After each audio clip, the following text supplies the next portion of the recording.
શું લોટ બાંધસ? લોટ બાંધવો પડે ને, શું કરે.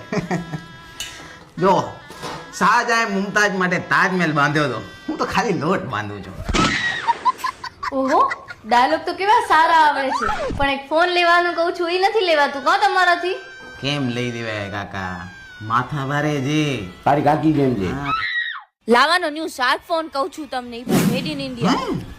હા, લાવા. કેમ કે લાવાના ફોન તમને હરેક જગ્યાએ મળી જશે. અને અત્યારે લોન્ચ થયેલા લાવા શાર્ક ની તો શું વાત જ કહું. કેમ કે આ લાવાનો એક જબરદસ્ત ફોન છે, જેમાં HD plus punch hole 120 hertz display અને octa core processor, 4GB RAM, 64GB storage, 50 megapixel AI camera, IP54 rating, 5000 mAh ની બેટરી અને સાથે સાઇડ ફિંગરપ્રિન્ટ, અને એ પણ ક્લીન એન્ડ્રોઇડ 14 સાથે. આટલું બધું ફક્ત અને ફક્ત 7000 રૂપિયામાં. અને ખાસ વાત એ કે ઘરે બેઠા હોમ સર્વિસ કરી આપશે. કાંઈ પણ પ્રોબ્લેમ આવશે તો તમારા નજીકના કોઈ પણ